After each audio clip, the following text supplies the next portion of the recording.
성경에 여러 가지 축복의 말씀이 있는데 왜 그 축복을 우리들이 못 받아내리는가? 그것은 이 믿음의 단계하고 아주 밀접한 관계가 있습니다. 이 성결이라고 하는 것을 이루면, 다시 말하면 믿음의 단계를 보면 믿음의 4단계, 믿음의 5단계에 이르게 되면 성경에 있는 약속들이 다 우리의 것이 됩니다. 그리고 이제 믿음의 3단계에서 중요한 개념이 믿음의 반석이라는 개념입니다. 그래서 예수 그리스도의 터위에 확고하게 자리 잡은 신앙, 이것을 반석의 신앙이다, 그렇게 말씀을 드릴 수가 있겠습니다. 그래서 믿음의 반석 60% 정도에 올라오게 되면 아버지 말씀대로 사는 것이 힘들고 어렵지가 않습니다. 믿음의 반석에 들어가는 것이 굉장히 이제 중요하기 때문에 우리 이재록 당회장님께서는 내가 믿음의 반석에 섰는지 안 섰는지를 분별하기 위해서 체크해야 할 9가지 이 죄성에 대해서 설명을 해주셨습니다. 그래서 저도 이 시간에 이 믿음의 3단계, 내가 반석에 섰는지 안 섰는지, 다른 말로 말하면 반석에 서기 위해서 어떤 죄성을 구체적으로 버려가야 되는지 하는 것을 지금부터 설명을 해 가도록 하겠습니다. 9가지에 대해서 설명을 해 주셨습니다. 제일 첫 번째가 혈기입니다. 혈기가 뭐냐에 대해서는 아마 모르시는 분은 안 계실 줄로 압니다. 혈기라고 하는 것은 분노와 같은 악한 감정이 올라오는 것이 혈기입니다. 그래서 이 혈기를 참지 못하면 어떤 모습으로 나타나요? 욕을 한다든지 폭행을 한다든지 하는 거친 말, 거친 행동이 나오게 되는 것이 이 혈기의 마지막 열매라고 볼 수가 있겠습니다. 네, 믿음의 3단계 초기는 아까도 말씀드렸지만 행함으로는 혈기를 부리지 않지만 사실은 어떤 상황이 되면 혈기가 올라올 때가 있습니다. 그래서 이때는 그냥 다만 눌러 참는 거죠. 그래서 화평을 쫓으려고 하는 것뿐이죠. 그러나 이제 믿음의 반석 정도 됐는데 부글부글 끓어오른다. 그건 믿음의 반석이 아니다라고 여러분들이 보시면 되겠습니다. 그러니까 믿음의 반석 정도 되면 부글부글 끓어오르는 혈기 자체가 없어야 되는 거죠. 그래서 이 혈기가 있으면, 그러니까 혈기가 있느냐 없느냐, 내가 혈기를 눌러 참고 있느냐, 부글부글 올라오느냐, 이런 자기 자신의 모습을 보고 혈기가 있는지 없는지를 체크해 볼 수 있는 것입니다.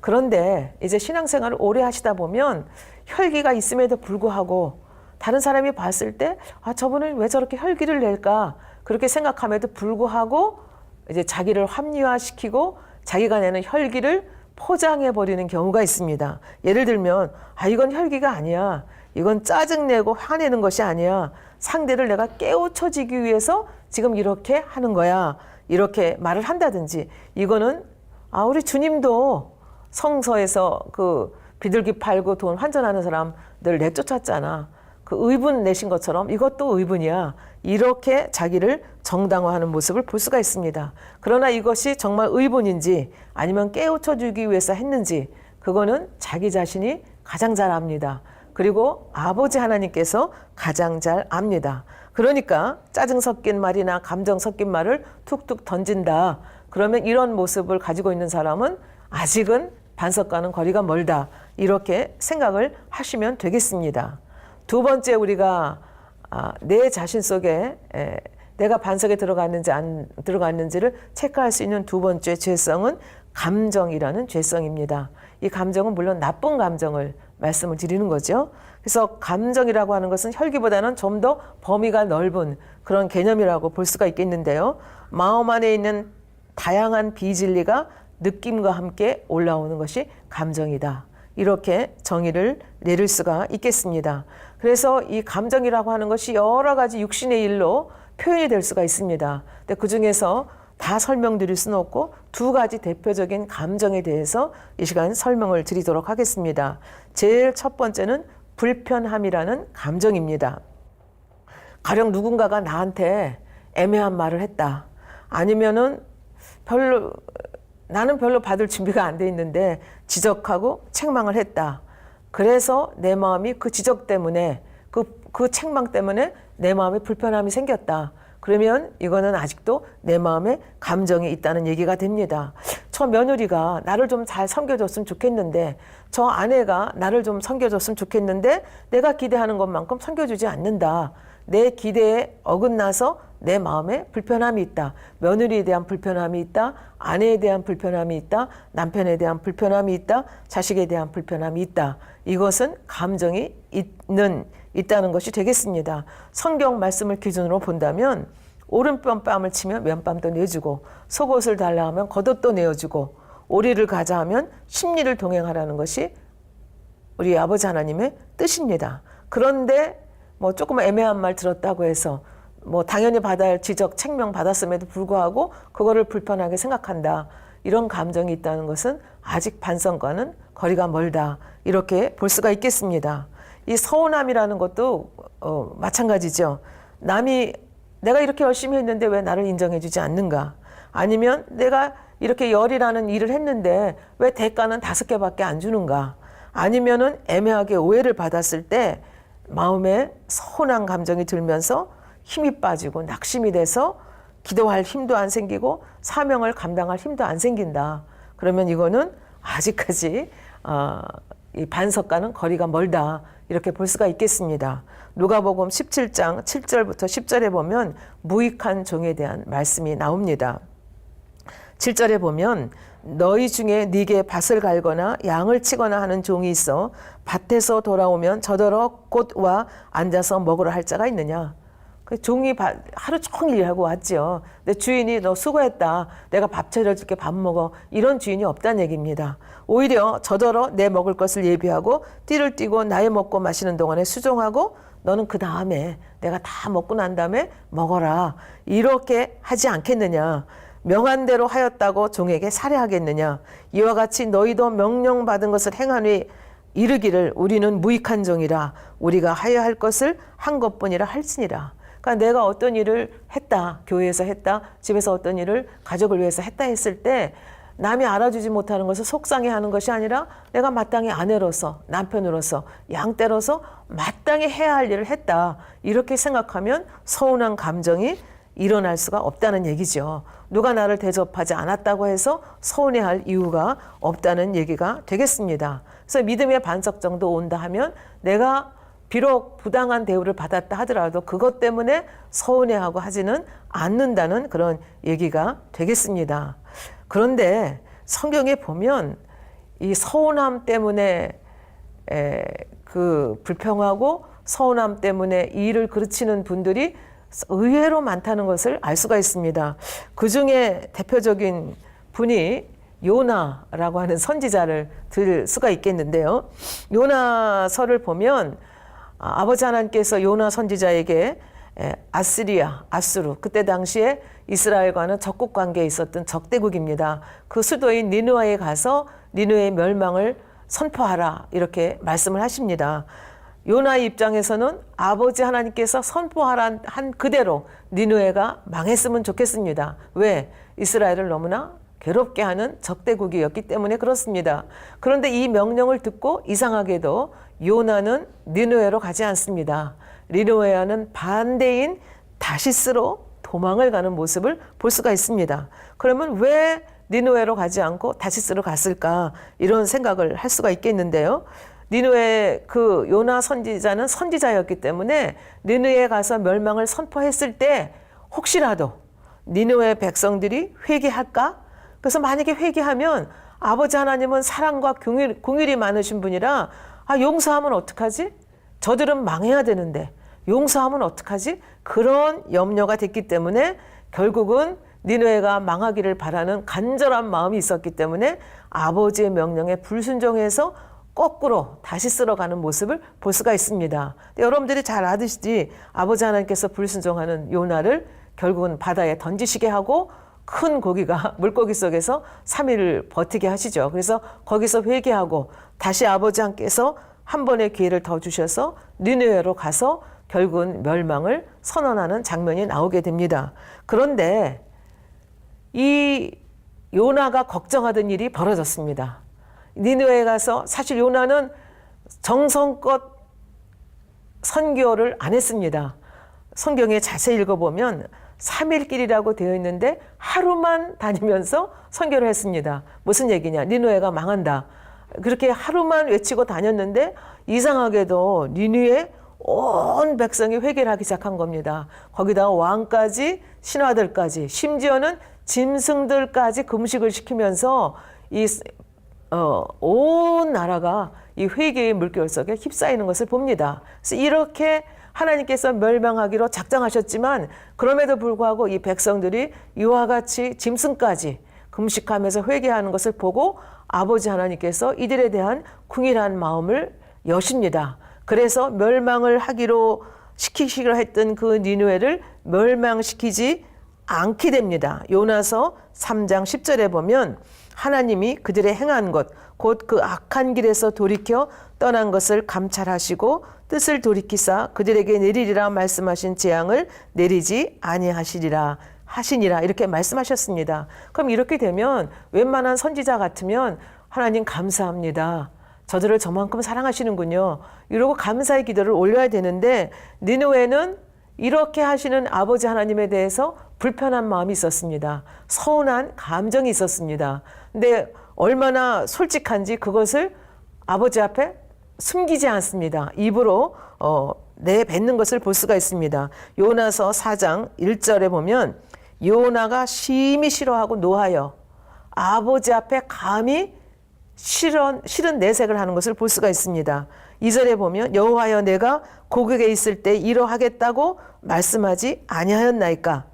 그러므로 내가 빨리 다시스로 도망하였사오니 주께서는 은혜로우시며 자비로우시며 노하기를 더디하시며 인애가 크시사 뜻을 돌이켜 재앙을 내리지 아니하시는 하나님이신 줄을 내가 알았나이다.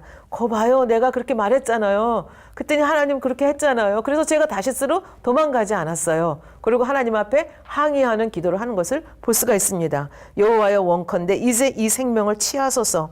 사는 것보다 죽는 것이 내게 나음이니이다. 죽여주세요. 이렇게 아버지 앞에 굉장히 무엄한 거죠. 그랬더니 4절 여호와께서 이르시되 너희 성냄이 어찌 합당하냐. 이렇게 아버지 하나님께서 말씀을 해주시는데도 이 요나는 이 섭섭한 감정을 풀지를 않습니다. 불편한 감정을 풀지를 않습니다. 그래서 아버지는 용서하겠다고 하시고 40일 지나면 망하겠다고 했는데 니느웨 성이 그대로 건재하거든요. 그러면 여기서 요나는 집으로 돌아와야 되죠. 자기 나라로 돌아와야 되는데 아직도 그 마음속에 니느웨가 망하기를 원하는 마음이 너무 간절히 있었습니다. 그리고 어찌하든지 니느웨가 망하는 것을 보고 돌아가리라 이런 마음을 가지고 있었습니다. 그런 마음이 요나서 4장 5절에 이렇게 표현이 되어 있습니다. 요나가 성에서 나가서 그 성 동편에 앉되 거기서 자기를 위하여 초막을 짓고 그 그늘 아래 앉아서 성읍이 어떻게 되는 것을 보려 하니라. 오늘이면 망할까 내일이면 망할까 망하기를 간절히 바라는 마음에서 초막을 짓고 이때 요나 선지자의 마음은 내가 망할 때까지 여기서 보겠다. 아마 이런 마음 아닌가 모르겠습니다. 그런데 아버지 하나님께서는 그 마음을 서운하고 불편한 감정을 갖는 이 요나의 마음이 별로 이쁜 마음이 아니잖아요. 그래서 이 마음을 깨우쳐 주시기를 원했습니다. 그래서 6절에 보면 하나님 여호와께서 박넝쿨을 준비하사 요나오에 가리우게 하셨으니 이는 그 머리를 위하여 그늘이 지게 하여 그 괴로움을 면케하려 하심이었더라. 요나가 박넝쿨을 인하여 심히 기뻐하였다. 이렇게 나와 있습니다. 사실 굉장히 덥지 않습니까? 굉장히 더운데 하룻밤 사이에 아침에 일어나 보니까 잎이 넓은 박넝쿨이 있어서 서늘하게 해주는 걸 보고 그걸 기뻐한 겁니다. 근데 니느웨 성은 여전히 건재합니다. 내가 더 기다려보리라. 그리고 밤이 되니까 이제 초막에 들어가서 잠을 자면서 내일이면 니느웨 성이 망할까 이런 생각을 합니다. 그래서 그 다음날 아침에 동이 텄을 때 일찍 일어나서 니느웨 성을 이러다 보니까 니느웨 성은 망하지 않았는데 자기가 예상치 않았던 일이 벌어진 겁니다. 어제까지 나를 시원하게 해줬던 박넝쿨을 밤사이에 벌레가 씹어서 박넝쿨이 완전히 말라버렸습니다. 거기다가 햇빛은 쨍쨍 내리쬐고 거기다가 안 될래니까 동쪽에서 뜨거운 바람이 불어와가지고 정말 정신이 다 나갈 정도로 혼곤한 그런 상태가 되었습니다. 그러니까 요나는 또 하나님을 향해서 불평을 쏟아냅니다. 8절에 보면 해가 뜰 때에 하나님이 뜨거운 동풍을 준비하셨고 해는 요나의 머리에 쬐매 요나가 홍건하여 스스로 죽기를 구하여 가로되 사는 것보다 죽는 것이 내게 나으니이다. 또 죽겠다는 타령을 하는 것을 볼 수가 있습니다. 이렇게 성난 요나에게 아직도 깨닫지 못하는 이 요나에게 아버지 하나님이 또 깨우쳐 주기 위해서 말씀하십니다. 9절에 보면 내가 이 박넝쿨로 인하여 성냄이 어찌 합당하냐. 그가 가로되 내가 성내어 죽기까지 할지라도 합당하니이다. 그러니까 아직도 깨닫지 못하는 거죠. 합당하지 않다는 걸 말씀하는데 굳이 합당하다고 이렇게 말하는 요나의 모습을 볼 수가 있습니다. 그래서 아버지 하나님께서는 이 요나를 깨우쳐 주시기 위해서 또 인내하시면서 말씀해 주십니다. 10절 말씀입니다. 여호와께서 가라사대 내가 수고도 아니하였고 배양도 아니하였고 하룻밤에 났다가 하룻밤에 망한 이 박넝쿨을 내가 아꼈거늘 하물며 이 큰 성읍 니느웨에는 좌우를 분변치 못하는 자가 12만여 명이요 육축도 많이 있나니 내가 아끼는 것이 어찌 합당치 아니하냐. 이렇게 요나 선지자를 깨우쳐 주는 것을 볼 수가 있습니다. 그러나 요나서는 요나가 하나님의 이렇게 깨우쳐 주심에 대해서 어떻게 반응했는지에 대해서는 침묵하고 있습니다. 아마 이것이 저희들에게 주시는 또 하나님의 질문이 아닌가 그런 생각을 해봅니다. 그러니까 이 감정을 가졌다고 하는 것, 이것이 얼마나 악한 건가 하는 것을 이 요나 선지자의 예를 통해서 알 수가 있습니다. 자기가 생각하기에 옳다고 하는 것, 하나님이 설명을 해주시고 하나님의 설득을 하셔도 내가 옳다고 주장하는, 어떻게 보면 자기 의의를 주장하고 자기 틀이 강한 이 요나의 모습을 여기서 볼 수가 있습니다. 그러니까 이런 모습이 있으면 절대로 믿음의 반석에 들어왔다 이렇게 말할 수가 없다는 얘기가 되겠습니다. 그 다음에 살펴보아야 할 또 그 체크리스트가 미움, 시기, 질투입니다. 믿음의 3단계에 오면 행함으로는 보이지 않는다고 말씀을 드렸죠. 그러니까 마음으로도 이 미움이라든지 시기라든지 질투하는 마음을 가지고 있으면 안 된다. 그런 말씀입니다. 요한일서 3장 15절에 보면 형제를 미워하는 자마다 살인하는 자다. 이렇게 말씀하셨습니다. 살인하는 자마다 영생이 그 속에 거하지 아니하는 것을 너희가 아는 바라.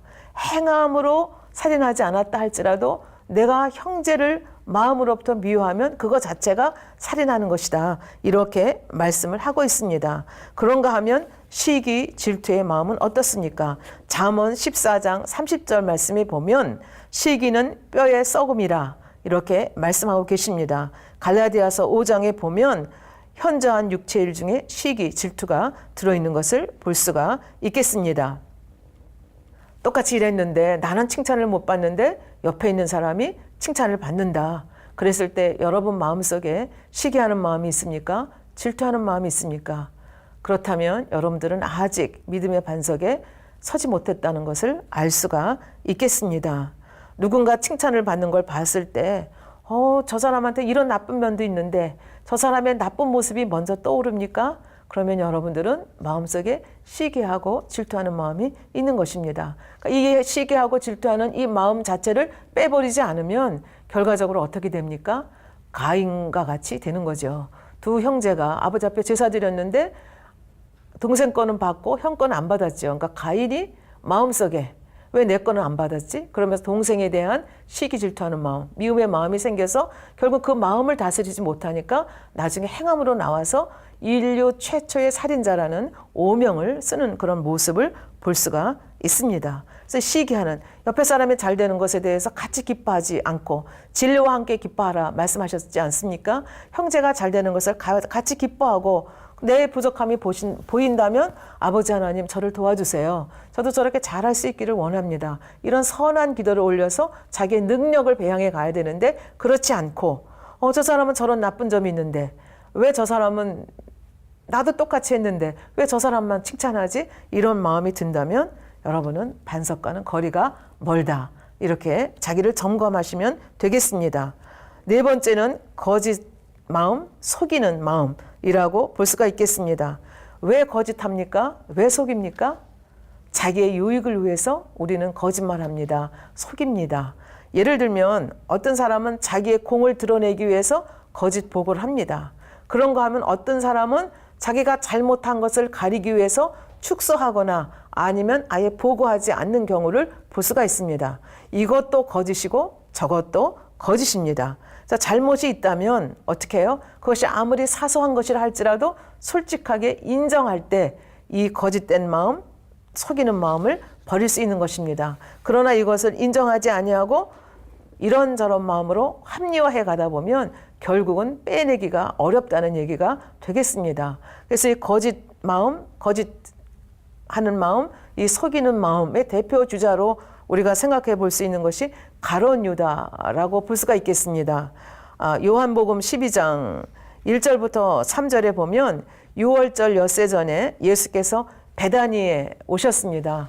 이 베다니는 죽은 지 나흘 만에 예수님께서 살렸던 나사로가 있는 곳입니다. 나사로에게는 마르다와 마리아라고 하는 두 누이가 있었습니다. 그러니까 이 3남매가 예수님과 아주 밀접한 관계를 가지면서 이 나사로를 죽음에서 그 나흘에서 냄새나는 나사로를 살려주셨는데 그 살려주신 예수님이 지금 이 베다니에 오신 것입니다. 그러니까 여기 1절, 2절, 3절에 읽어보면 거기서 예수를 위하여 잔치할 때 마르다는 이를 보고, 마르다의 성격 여러분들 아시죠? 마르다는 어떻게든지 예수님께 좋은 거 먹이려고 이런 성향이 강한 걸 볼 수가 있습니다. 마르다는 이를 보고 나사로는 그 예수님과 제자들과 앉아서 대화를 하고 있는데 갑자기 마리아가 지극히 비싼 향유 곧 순전한 나드 한 근을 가져다가 예수님의 발에 붓고 자기 머리털로 그 발을 씻겼다. 이렇게 되어 있습니다. 전혀 예상하지 못한 이런 광경을 많은 사람들이 놀라서 눈이 동그래서 쳐다봅니다. 호기심에 쳐다봅니다. 이 향유 옥합을 담은 이 옥합이라고 하는 것은 굉장히 비싸고 그중에 굉장히 고귀한 거죠. 근데 이 옥합의 특징이 뭐냐면 뚜껑을 열어서 향유를 따르는 것이 아니라 잘라가지고 위에 꼬다리를 탁 잘라가지고 이렇게 따르게 되어 있습니다. 그래서 이 향유 옥합을 깬다는 것은 영적으로 보면 몸을 들여서 헌신한다는 그런 의미가 되겠습니다. 그러니까 마리아의 입장에서는 자기의 그 나사로 오빠를 살려준 예수님이 너무나 고마워서 그 감사의 마음을 전하고 싶은 마음에서 이렇게 300 나드 한 근, 이거를 이제 말씀해 보면 뭐라고 나와 있는가 하면은 300데나리온에 해당되는 가치가 있다고 성경에 말씀하고 있습니다. 1데나리온이 하루 일삭이거든요. 그 품삯이거든요. 그러니까 1년 365일 중에서 주일 빼고 이렇게 하면 거의 1년 동안 노동한 것을 한 푼도 쓰지 않고 모은 만큼 큰 액수입니다. 이 나드라고 하는 아주 고급 향유를 사서 그걸 옥합에다 보관했다가 예수님 발에 부어드렸다는 얘기입니다. 더군다나 이 머리칼로 발을 씻겨드린다고 하는 것은 자기를 굉장히 낮추는 행위입니다. 그래서 머리칼로 예수님의 발을, 향유를 붓고 이 발을 씻어드리는 이 광경을 보면서 각각 반응이 다릅니다. 근데 이 광경을 굉장히 언짢게 바라보고 있던 사람이 한 사람이 있었습니다. 그 사람이 누구냐 하면 예수님의 12제자 중에 한 분인 가롯 유다였습니다. 가롯 유다는 그 모습을 굉장히 언짢게 바라보다가 드디어 한 말씀 하십니다. 요한복음 12장 4절에 보면 제자 중 하나로서 예수를 잡아줄, 앞으로 예수를 팔 사람이거든요. 유다가 말하되 5절 이 향유를 어찌하여 300데나리온에 팔아 가난한 자들에게 주지 아니하였느냐 하니, 이 말씀만 들으면 굉장히 일리가 있는 말씀 같지 않습니까? 한번 부어서 그냥 낭비하는 것보다는 그 돈 가지고 구제하는 것이 낫지 않습니까? 이런 얘기입니다. 이렇게 말함은 가난한 자들을 생각함이 아니요 저는 도적이라. 돈깨를 맞고 거기 넣은 것을 훔쳐 가밀어라. 그러니까 가롯 유다가 좋은 마음에서 이런 말 한 게 아니라 저 사람은 이미 돈깨를 맡은, 그러니까 우리 요즘으로 하면 재정을 맡은 제자인데 그 재정 맡은 데서 슬쩍슬쩍 빼가지고 자기가 개인적으로 유용한 그런 그 역사가 있는 가롯 유다입니다. 그러니까 가롯 유다가 봤을 때 300데나리온이면 내가 저기서 얼마든지 쓸 수 있는 돈이 있는데 왜 저걸 저렇게 하지? 그러니까 사실은 자기 유익을 구하는 마음이 있었는데 자기 마음을 감추고 속이는 그런 이런 그 말을 하는 것을 볼 수가 있죠. 겉으로 번드르하게 얘기하는 것을 볼 수가 있는데 예수님께서는 그 마음을 이미 감지합니다. 그래서 7절에 이렇게 말씀하십니다. 예수께서 가라사대 저를 가만두어 나의 장사할 날을 위하여 일을 두게 하라. 가난한 자들은 항상 너희와 함께 있거니와 나는 항상 있지 아니하리라 하시니라. 사실 마리아가 예수님의 장례를 준비하기 위해서 향유 부은 것이 아닙니다. 굉장히 감사해서 감사의 마음을 표현한 것뿐입니다. 그러나 이렇게 주관하시게 하신 분은 누구겠습니까? 하나님 아버지시죠. 예수님께서 며칠 후에 십자가에 못 박혀 돌아가시게 되거든요. 그러니까 그것을 이미 아신 아버지 하나님께서는 이렇게 마리아의 마음을 주관해서 장례를 예비케 하시고 예수님은 그것을 아시기 때문에 이렇게 말씀하는 것을 볼 수가 있습니다. 그래서 이 마리아의 행위를 굉장히 귀하게 여기셨습니다. 그래서 마가복음 14장 8절에 보면 저가 힘을 다하여 내 몸에 향유를 부어 내 장사를 미리 준비했다. 이렇게 말씀하시고 있고요. 마가복음 14장 9절에 보면 온 천하에 어디서든지 복음이 전파되는 곳에는 이 여자의 행한 일도 말하여 저를 기념하라 해서 굉장히 복된 여인으로 이렇게 생각하시는 것을 또 이렇게 대우하는 것을 우리가 말씀을 통해서 볼 수가 있습니다. 근데 이 말을 예수님께서 하시는 말씀을 들은 이 가룟 유다는 더 기분이 나빠졌습니다. 예수님께서 마리아 편을 드네? 그러면서 무시당한 것 같습니다. 감정이 났습니다. 분이 났습니다. 자존심이 상했습니다. 그러면서 이제 유다는 안 되겠다. 그러면서 예수님을 팔 마음을 더 굳히게 되는 장면이 여기서 나오는 것을 볼 수가 있습니다. 성경에 보면 예수님께서 가룟 유다를 보시고 하시는 말씀이 마태복음 26장 24절에 보면 차라리 태어나지 않았으면 좋았겠다 이렇게 말씀을 하고 계십니다. 굉장히 탄식하는 것이죠. 그러면 왜 태어나지 말았으면 좋겠다 이렇게 심한 탄식을 하게 되었는지 이것은 이제 지금 여러 가지 믿음의 반석의 설교에서 필요한 9가지 이 버려야 할 죄성에 대해서 저희들이 말씀을 드리고 있는데요. 이 가룟 유다라고 하는 사람이 속이고 거짓말하는 것 외에도 어떤 이런 악한 이 속성들이 있었는지를 우리가 알 수가 있습니다. 아까도 말씀드렸지만 돈깨를 맡아가지고 그 돈깨에서 돈을 슬쩍슬쩍 했다고 하는 것을 아까 읽은 성경에서 요한복음 12장 5절 6절에서도 말씀을 하고 있습니다. 그러니까 굉장히 이 욕심이 탐욕이 많은 이기적인 욕심이 많았던 사람이라는 것을 알 수가 있고요. 그 다음에 예수님을 보니까 군중들이 엄청나게 쫓아다니거든요. 그러니까 그 군중들을 보면서 저 예수님을 쫓아다니면 나도 존경을 받을 수 있겠다.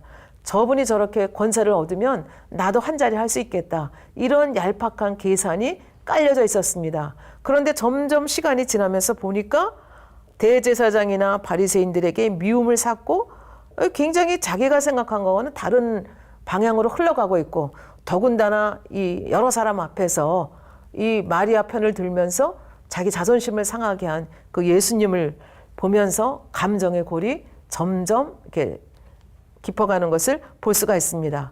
그리고 이제 이때 더 결심을 굳히게 되죠. 그래서 결과적으로 예수님의 그 습관을 잘 알고 있던 유다는 그 군대를 이끌고 그 군인들을 이끌고 겟세마네 동산으로 인도해서 결국은 예수님의 입에 그 예수님의 얼굴에 키스함으로 이제 이분이 예수님이라는 걸 가르쳐주면서 잡혀가게 하는 것을 볼 수가 있습니다. 근데 이렇게 거짓말하고 속이고 또 욕심, 탐심이 있는 이 사람의 말로가 어떠했는가? 성경에서는 굉장히 비참하게 죽었다고 표현을 하고 있습니다. 사실 가룟 유다도 예수님이 사형까지 당할 거는 생각을 못했습니다. 십자가에 못 박혀 사형을 당하게 된 현장을 보면서 후회합니다. 그리고 대제사장들에게 가서 은을 다시 주면서 받으라고 하니까 대제사장들이 받지 않죠. 그러니까 이 가룟 유다가 어찌할 수 없는 상황 속에서 나와가지고 어떻게 해요? 마태복음 27장 5절에 보면 유다가 은을 성소에 던져놓고 물러가서 스스로 목매어 죽었다. 이렇게 되어 있습니다. 근데 사도행전 1장 18절에 보면 또 이렇게 기록을 하고 있습니다. 이 사람이 불의의 싹스로 밭을 사고 그러니까 성소에 집어넣은 은 30양을 대제사장들이 이 더러운 돈, 피 묻은 돈이기 때문에 안 된다. 그래가지고 그 돈을 가지고 그 나그네 묘지를 사게 됩니다. 그래서 그 토지를 피밭이라고 얘기를 하게 되거든요. 그래서 여기 그 소리입니다. 이 사람이 불의의 싹스로 밭을 사고 후에 몸이 곤두박질하여, 몸이 곤두박질했다고 하는 것은 거꾸로 떨어졌다는 얘기입니다. 그러니까 목매달아서 죽었는데 그게 어떻게 끊어져 가지고 거꾸로 떨어져 죽으면서 무슨 일이 벌어졌는가 하면 배가 터져 창자가 다 흘러나온지라. 그러니까 죽는 것도 굉장히 비참하게 죽은 이 모습을 볼 수가 있습니다. 거짓말하고 속이고, 더군다나 하나님의 돈을 이렇게 거짓말하고 속이고 구원 자체가 이게 불가능한 이런 행위를 보이는 것을 볼 수가 있습니다. 거기다가 하나님의 아들인 예수님, 그렇게 기사와 표적을 많이 행하고 권능을 행하시는 그 예수님을 팔았으니 얼마나 그 죄가 심각하겠습니까? 그래서 이 속인다고 하는 것, 이것이 어떤 것인가 하는 것을 이 가룟 유다의 삶을 통해서 우리에게 경고해주고 있다고 볼 수가 있겠습니다. 그다음에 5번째 체크해야 될 것이 판단하는 것입니다. 6번째 체크해야 할 것이 변개함입니다. 7번째 또 우리가 체크해야 될 것은 내 마음속에 간음하는 마음이 있는가 하는 것입니다. 8번째 체크해야 될 것이 욕심, 사심, 탐심입니다. 마지막이지만 약한 것이 아니라 아주 심각한 죄성이 배신입니다. 이 배신이라고 하는 것은 하나님께서 어떻게 보면 제일 싫어하는 악이다, 이렇게 말씀을 드릴 수가 있겠습니다.